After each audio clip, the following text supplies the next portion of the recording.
Attention dental professionals. Are you looking for flexible work or your dream job? Look no further than TempStars, the game changer in dental staffing since 2015. Created by a dentist for dental pros, TempStars has completed over 100,000 temping shifts across North America. And get this, 96% of hygienists were thrilled with their TempStars experience. We offer the lowest flat rate fee in the industry, meaning more money in your pocket. Plus, there are no contracts or exclusivity clauses. It's all about your freedom and success. Dental professionals are better positioned to pick up shifts that meet the needs of their schedule. There's a variety of shifts to choose from.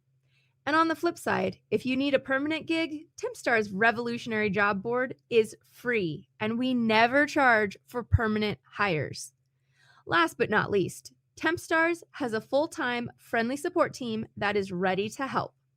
Don't wait. Visit tempstars.com today and take control of your dental career. All right, welcome to Hygiene Elevated Conversations and Innovations. We're so thankful to have with us today Fiona, aka Mouthbox, aka Big Sis RDH. It's going to be a pleasure speaking with her today about her career. And I'm co-hosting today with Nicole, Mountain Mama Hygiene, and we're so thankful to be here. So welcome, Fiona. Thank you so much for having me. Mm-hmm. Well, we're really excited to kind of learn a little bit more about you, like we were saying, and your journey. And so we're just going to kind of dive right in. And I'm just interested, what was your journey like getting into dental hygiene? Like, take us back to where it all started and how you got to where you are now. Yeah, I think it was a smooth-ish road to get into dental hygiene for me. Initially, my main goal was to be a dentist and go for dental school.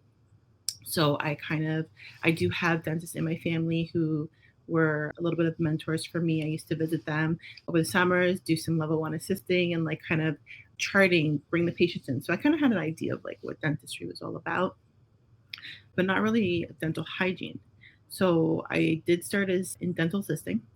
And as I was going through dental assisting, I learned about hygiene. I went to apply and I was waitlisted like twice before getting into hygiene. And once I got in, I was like, okay, you know what? This is a lot more involved than I thought this would be. This is actually, pretty close to what I was hoping for with dentistry itself. So I kind of really enjoyed a lot of the aspects of dental hygiene, and I haven't really gone for dentistry since that. Mm-hmm. Yeah, I think dental hygiene is so much more than most people really recognize is involved. They kind of just think, okay, you clean teeth, no big deal. Yeah. But then once you understand all the biology and everything that goes on systemically, we really have a lot on our plates and a lot we need to know. So I'm so happy that you found dental hygiene, and it seems like you really excel in the field. And I love that you brought up that you were waitlisted twice and you really, persisted and held on to hygiene, because the reality is it feels very big in the moment for people who are waitlisted, or maybe they don't pass their boards right away. But once they're in the op, all that stuff is behind the scenes, right? It doesn't matter. You can have a beautiful career after the fact, right? Absolutely. Yeah, for sure. Yeah. I feel like a lot of big time people that are really like, like some of the best hygienists have been people that were like either turned away from school or waitlisted or something like that. I was told from a school before that I didn't have a high enough GPA, even though I had a 4.0. That's a whole nother story. And like, I'm probably one of the most dedicated people, and like most of the people I know, it's the same thing. So it's like, well, you missed out on an opportunity to say that person graduated from my school. For sure. I think that's such a good point, Nicole, because I feel like that dedication for us to be applying again and again, saying that, I really am passionate about this. I really do want it. And then once you're getting in there, you're much more resolved in the fact that you want to be there and that you want to do well at what you're doing. Mm-hmm. Not to say that, first time tries aren't going to be just as ideal, but for sure, if you've missed out on it the first time, you're like, oh man, no, I got to do better than that. Mm-hmm. Yeah, it was startling for me too, like going into hygiene school as an assistant. I was an assistant for 15 years, and I went in and I was like, oh, this should be cake. It's just like all you're doing is cleaning teeth, but it's all the same thing that an assistant does. when, you know, it's vastly different. So it was incredibly humbling for me as well to go in and be like, wow, there's so much more responsibility to this. When you become the provider, you're no longer, someone else is overseeing you. And I don't think I understood that fully until I got into the, you know, the depths of things. So I relate to that very much. Yeah. So now, Fiona, you've been a hygienist for how many years is it? 13 years now. 13 years, long time, double digits. So now a lot of us know you from social media. We know that we mostly know you as Mouthbox. So what's the goal of your social media account? What kind of content do you share, and how do you try to help people? Yeah, so Mouthbox, I've had it for quite a while now. I started the concept of the account to kind of be like a digital business card for myself. I started doing speaking engagements in 2017. I had a lot of people come up to me and say, you know, I really want to attend your next lecture. When is it going to be? And I, you know, maybe at the time I didn't even know when that was going to be. So I was like, okay, I need to hold on to this audience. I need to hold on to this crowd. So I created an account, Instagram account, which, funny enough, I barely used Instagram at that time, which was like literally 2018. And I took like a social media course. I'm like, I need to make sure I'm that person that does this. I'm like, am I doing this right? Let me check in and make sure I'm doing this right. So I took a social media course and then kind of went from there. So initially, my account was really more so kind of like a follow along with me and a little bit of like education. Since then, it's really, and I didn't expect this initially, but it's really kind of like sparked a lot of my creativity that I have for other aspects outside of dentistry, which I really love. And so it's become more of a follow my journey, attain goals with me, some education in there as well too. And then still here's my next project. This is what I'm working on. Let's do this together kind of aspect. Mm-hmm. Very nice. I love seeing your content because I feel like you're always up to something different. So you're a good person to follow. If there's anybody who doesn't follow you yet, they should be, right? And then you have another account too, right? Yeah. So at Big Sis RDH. So that account is currently in the midst of being rebranded. So it might be a little bit slower, but definitely follow along to get engaged with that. So for Big Sis RDH, that's kind of following with one of my passion projects, which is mentoring new grads leaving dental hygiene school and going into the office. So Big Sis RDH is kind of the platform for the students. And then from there, they would be able to get different resources. Currently, like I have an online course that they can take to help them with some of the transition, giving them really like a blueprint of like, what are you looking for? What are the main things you're honing in on when you're leaving that school setting and going into the operatory in a dental office? There's just so much to know, so much that kind of is like running around in your head, right? When you're leaving school. And it's like, okay, so what really needs to be like the standout for me to be that hygienist that gets the job, maintains the job, gets paid what I want to be paid? You know, a lot of those aspects come into play with that mentoring. So Big Sis is really a ground for RDH students in school and then kind of leaving school as well too, and preparation for the dental sphere. I love that. So I'm actually a new grad myself. I just graduated 6 months ago. So Congratulations. Thank you. I'm a baby hygienist, definitely. So I think that is such an important thing that you're offering, because I know for myself, it was very, you know, hard to get into practice. Luckily, the office I work for is a DSO and they do offer mentors, which was incredibly helpful. But I do know a lot of students in my class that when they graduated, I mean, some of them were not doing well mentally. They were thrown into 8 patients a day. Some of them had no dental background whatsoever. And I can only imagine, plus I did an accelerated program. So we were really only clinically in school for 1 year. Everything else was online. So it was very jarring. So I think that whenever you can offer a mentoring type of community for new grad hygienists, it is such an invaluable thing.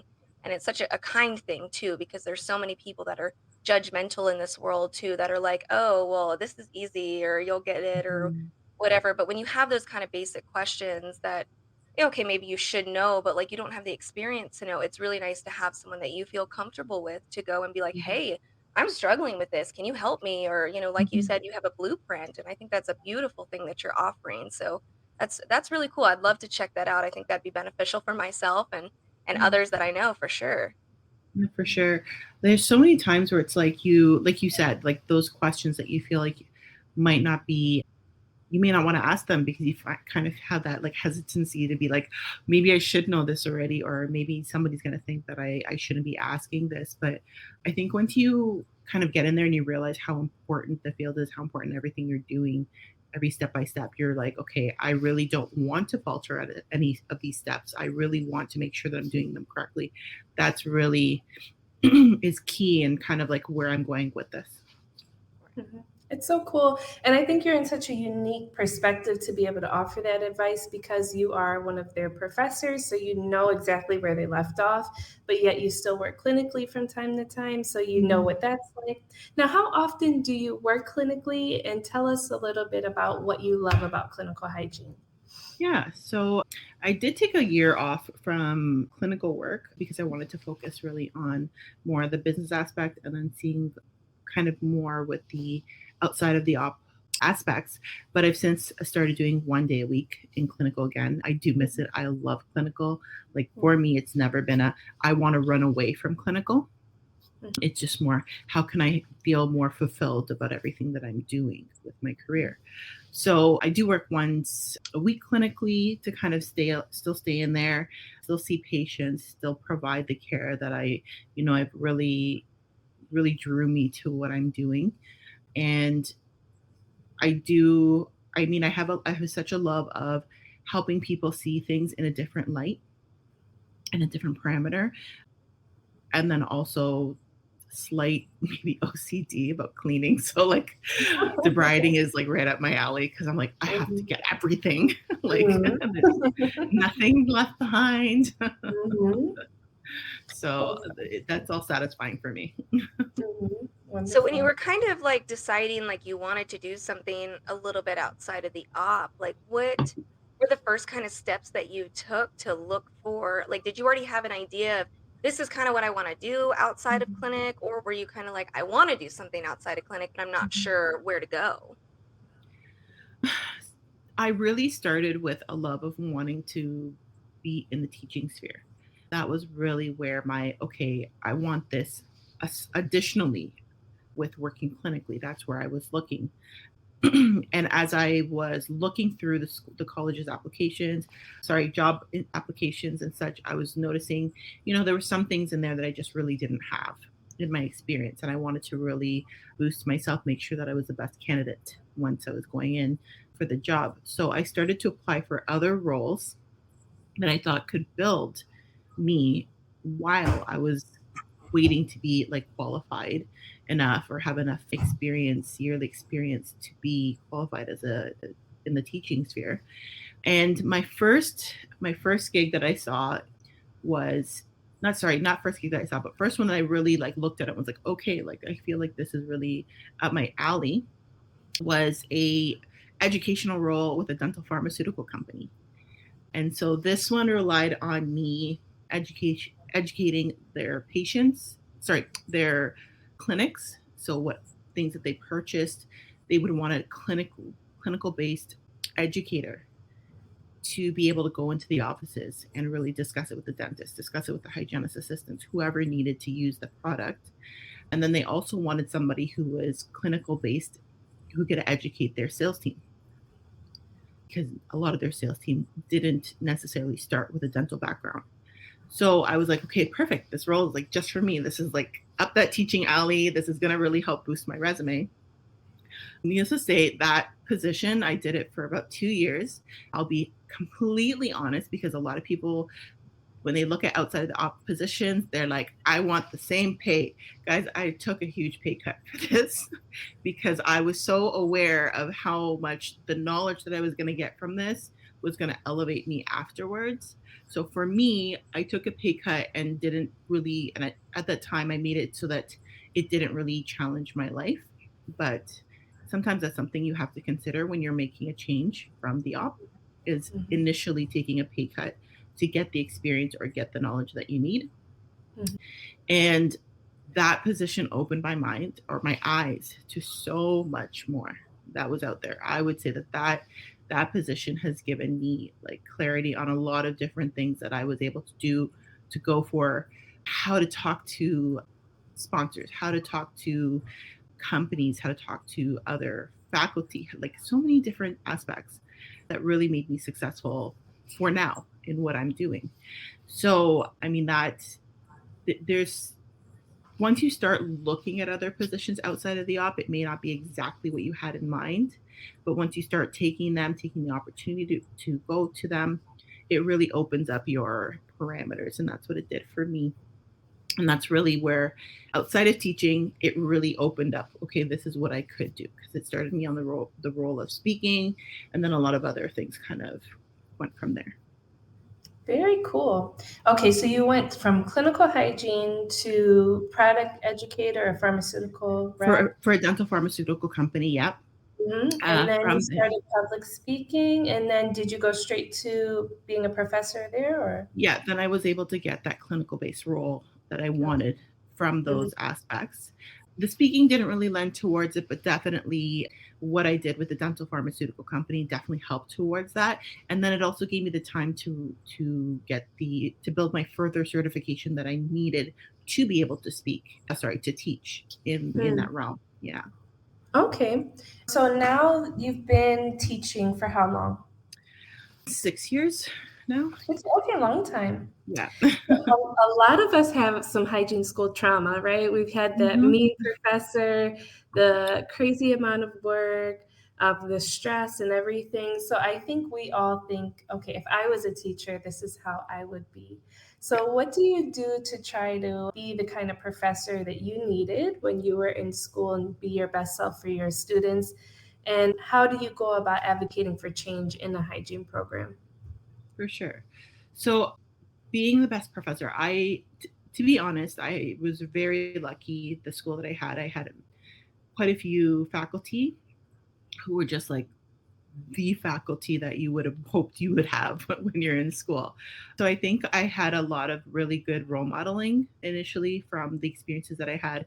Actually, not just in dental hygiene school, but also in dental assisting school roles. I had some faculty that were really key in me seeing, like, you know, how you can be, what can you focus on, how can you make approaches.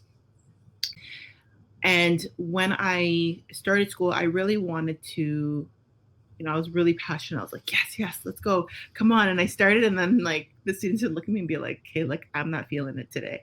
So you start to learn that, okay, everybody's not at my level. I have to kind of meet them and like start to work on where they're at. And I definitely found that entering in with one kind of aspect or approach and making sure that I'm changing it, editing it, looking for new parameters on how to get things across or expressing things was really ideal.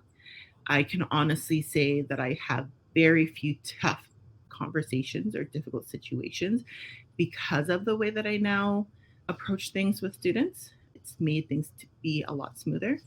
I think that I am a very kind of empathetic and like really patient in the way that I discuss things. And so that also lends to a lot of what I wanted for my students. I really wanted them to have somebody who felt like they were empathetic to what they were going through, who was very patient to help them with what they are going through.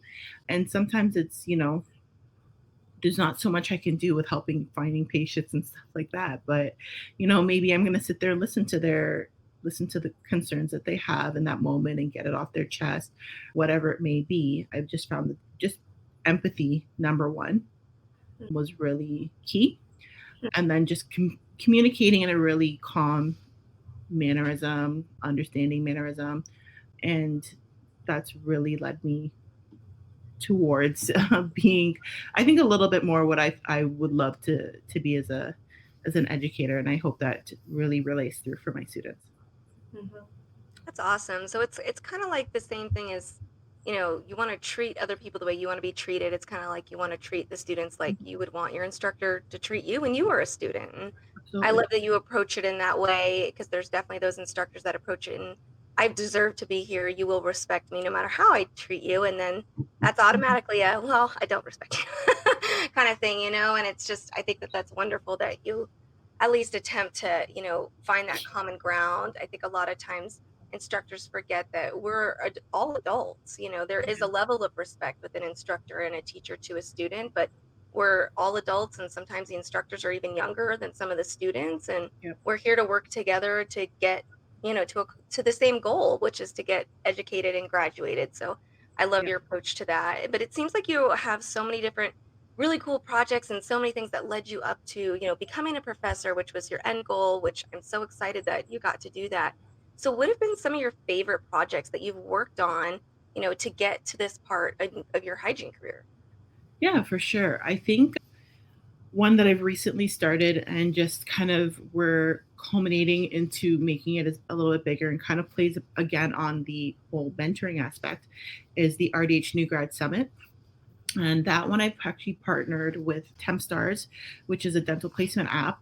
And the reason why, I know the founder, but we've had such a great approach to the understanding of how we want to see our professionals succeeding, how we want to see their experience evolve into the field. And what we're trying to build with this summit is that they do succeed, that they do build and have the confidence to do that.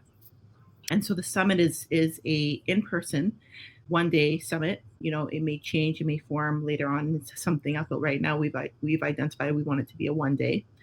You're looking at getting panel discussion, real life questions that you might not be getting answered in any other stratosphere. You're also getting currently assistance with how to manage or understand, are you prepared for the boards that are coming up as well too.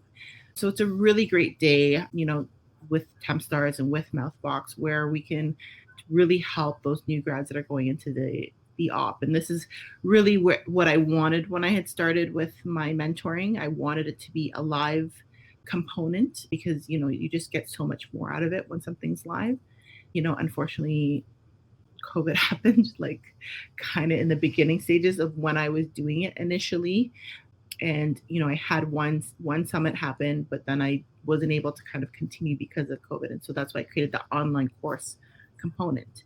But yeah, the summit, it's a lot of work. Again, pulls on that experience that I got from my dental pharmaceutical role, because I used to do a lot of educational planning for that role as well too. So this really helped me to prepare for that and to really be able to offer the best that I could for students who are coming into the office. That is so valuable. I know at the end of the last school year, I was getting so many messages from new grads about how do I negotiate for different pay, or how do I ask for a job offer in writing, or they're not offering me any mentorship. How do I ask for that? And the reality is there's just not enough time inside hygiene school to cover all of these little details. So it's so great that they have a resource to turn to. And I love that you actually partner with a staffing agency to do that, because then they can turn to that staffing agency to help them find a great job. Mm-hmm. And I love working with staffing agencies because they know the temperament of a dental office, right? Yep. So they can say, hey, this is a really nice doctor, a nice office. I definitely want to send you there as a new grad. It's a good place. Or they can tell you, this is maybe not the one for you. So I love that you partner with Tempstars for that. That's really, sounds like a great event. Yeah, I actually wanted to say, just to build on what you were saying there, and I gonna give my age away here, but when I first graduated, we did not have temping apps. Like, that was not a thing. You actually got, Joanne's number, and you would be on Joanne's list, and she would call you if there was a spot open, and you're basically waiting like the morning of or the day before to get a call potentially. So I mean, the especially apps like Tempstars, they're just phenomenal because it gives you so much clarity into what you can do when you want to do it. Really engaging your life into something that's a little bit more ideal for you work-wise, however your life setting looks. And then also kind of, hint gives you like a little bit of freedom if you want to look at opportunities outside of the office as well too, to kind of get that into your workforce a little bit easier. Mm-hmm. So smart. That's really good. So now we've talked to a few hygienists recently who try to plan different events, maybe CE events or trying to build community in their neighborhood. Maybe their dental hygiene association, they're trying to plan a meeting for their local component. In your case, this mentorship program. So if there are other hygienists out there that want to throw events, have you learned any tips or practical things that they can try to implement to have a successful event? To have a successful event, number one, network. Make sure that you are networking, whether it be for assistance that you need from companies, other hygienists, or networking with whoever it is that is going to be your demographic that is going to be coming to those events. I think kind of making a list initially and looking at the big sphere and saying, okay, what would I need for this event? And then maybe I've always had somebody else to kind of like take a quick peek and be like, okay, what am I potentially missing here? Mm-hmm. I do have some friends using, technology. I'm not one to do this part, but I've had a lot of people recommend, especially a friend of mine, using like ChatGPT. And you can go onto ChatGPT and say, okay, this is the type of event that I want to plan. What would I need to make it successful? And that, yeah, right. Writing that one down. Write that down.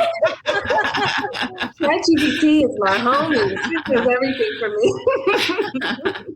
I honestly, I feel like I'm a little old school because I'm still like, I'm not doing it. I'm not using the ChatGPT like that. But it helps you to really give you like a good outline. And then I wouldn't say to just kind of rest from there and use solely what it provides you, but it's a really great outline and a starting point. Kind of like using Wikipedia. It's a good starting point to further dig into other aspects and components. I would say that those are the biggest things. I would also say be realistic. Your first event will never be your best. So be realistic about it. I am slightly perfectionist, but I have held on to the component of if I continue to hold on to my perfectionism, I'm not going to be able to like see this event or see this program or see this project in its live form. So at some point I do have to release it. And so just making sure that you kind of step into that mindset as well. I love that. So I'm actually one of those people. I'm trying to restart an ADHA component in my community. I was asked to do it by the president for our state, and I've been trying to do that, and it's hard. Our first event, we had 12 people. So I'm like, okay, all right, 12 people is better than no people. So, and I'm working on trying to get a CE together. So that was very helpful information because I kind of am just, like I said, fresh out of school and I have no idea what I'm doing. So I will definitely That's excellent on you. 100%. I'll pick your brain, I'm sure, at some point. Yeah, for sure. I'm like trying to figure it out. Well, and that's another beautiful thing about social media is we have this really almost like a tight-knit and beautiful hygiene community, honestly. Like, I mean, whenever I have a rough day, I just feel like I can get on Instagram and I feel accepted. I feel like Instagram's probably the biggest community that we have. And it's like, everyone kind of has started to know everybody in that social media space, and everyone is so kind.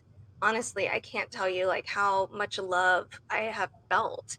And I've just started my journey, when I started hygiene school. So it's been almost 2 years now. But, can you kind of tell me like what advice you would have to any, student or even just a new hygienist that's wanting to get into social media in the dental hygiene space? Like what is a good way to start? What should we be posting? I think that I don't know if I would limit and say, okay, this is what you should post, because I love to see the creative approach of different people's minds, how they see things. So, I would say don't limit yourself to what you see everybody else posting.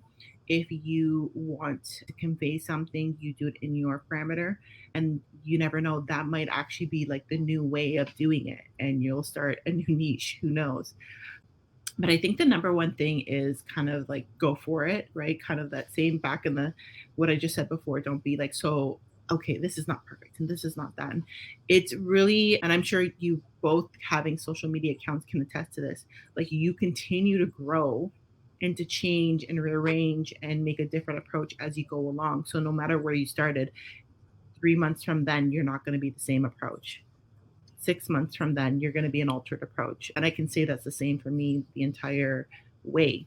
And so whatever you start with can easily be changed. And so don't worry about it. Just get started. This one's a big one for me, please. Like everybody, if you're showing imaging videos and it has to do with like real situations, procedures, whatever, make sure you're following the guidelines of your local regulatory bodies. They are watching. They are very much watching. I can't tell you, I've gone to like meetings and they'll like bring up, not in a negative way, but they'll talk to me about stuff. And I'm like, you know my account, like what's going on here? I've never gotten in trouble. No, this is not a trouble topic, but they are watching. So, and I do sometimes, like, I'll be honest, like I do sometimes cringe when I see some approaches and they're looking more towards the visual appeal versus I am a licensed professional and I should be showing something in a certain parameter or doing something in a certain parameter. So just making sure that you're holding true to that. I would hate to see anybody lose their license over like the appeal of social media. Yeah. No, I really appreciate that because so I had started my account originally for myself just to kind of, I wanted to watch my journey. And if I went back just this past weekend and looked at some of my first original ones and I was like, oh, that's cringy. But, you know, it was for me. I never expected, you know, for my journey to go the way that it has. And I'm very thankful and blessed for that. But, you know, it's opened so many opportunities. But at the same time, you know, I didn't really even know what I was just kind of posting like what I was doing at the time. And then just this past week, I work in a large practice and there's 4 doctors and they told me that they found my social media. And they sat through an entire meeting and looked through the entire thing. And I was just like, oh my gosh. And I don't think I have anything, and I don't post anything inappropriate. I don't curse on any of my stuff or anything like that. So I think I was okay with it, but but that's like you were saying, you know, you never know who's looking, especially if you have a public presence.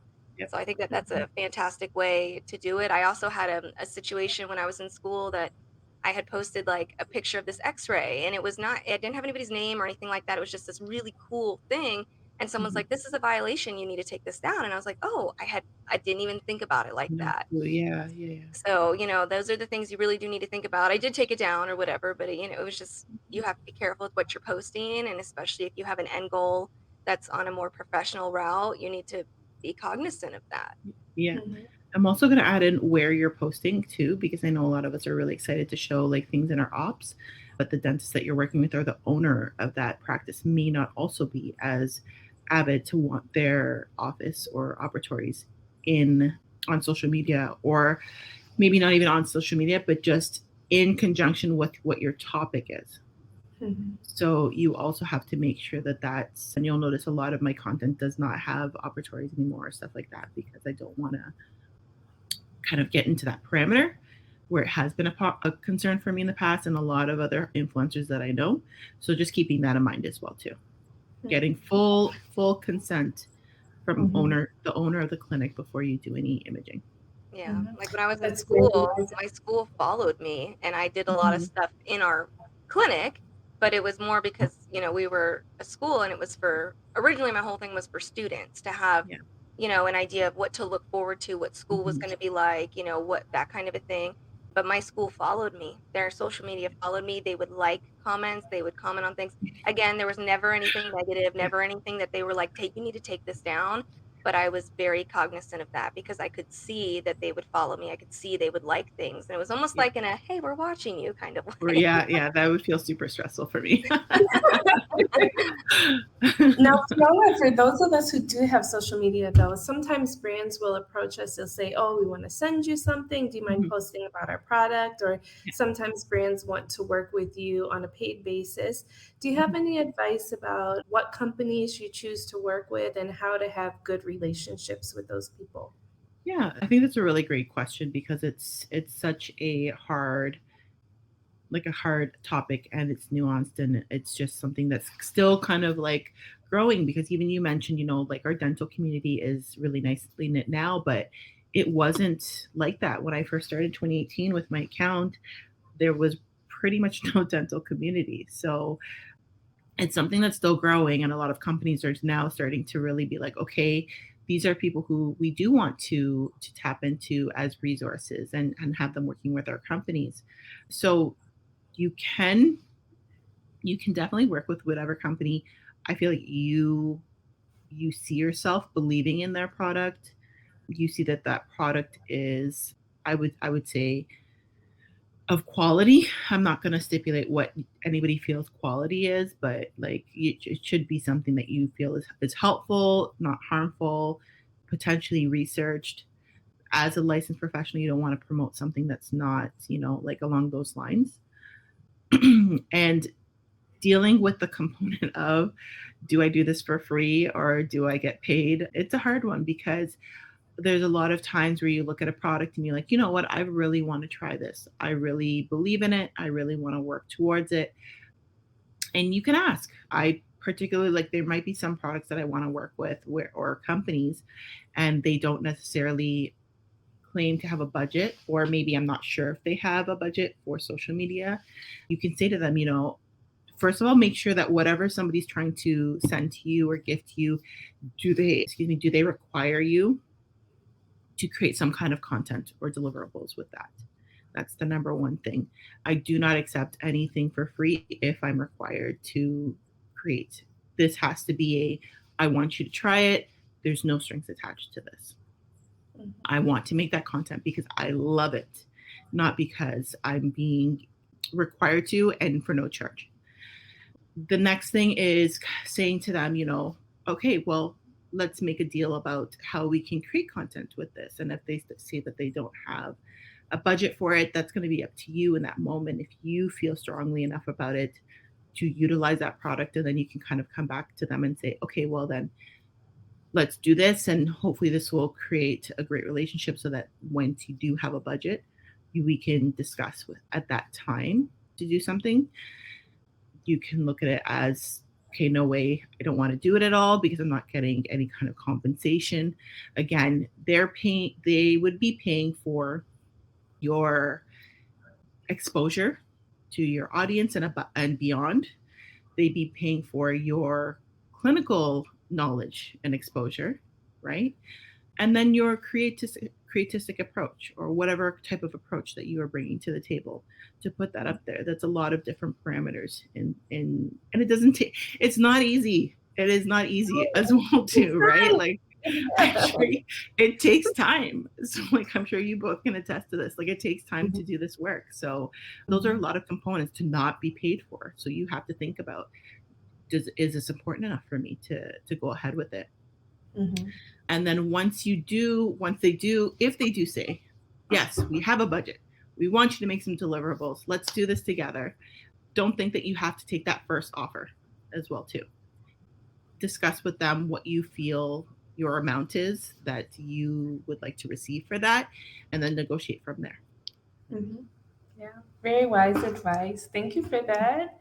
Yeah. So, Fiona, we've seen you do so many things. We've seen you do mission trips. We've seen you modeling different scrub brands. Yes. We've seen you teaching product lab, working clinically. We're really excited to see your summit together with Tempstars continue to grow.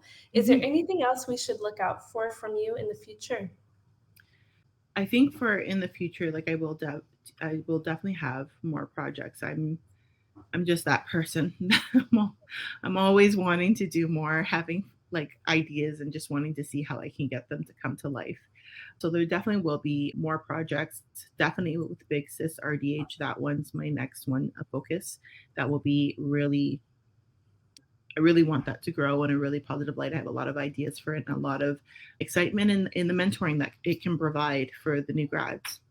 I think a lot of self-growth and career growth coming up.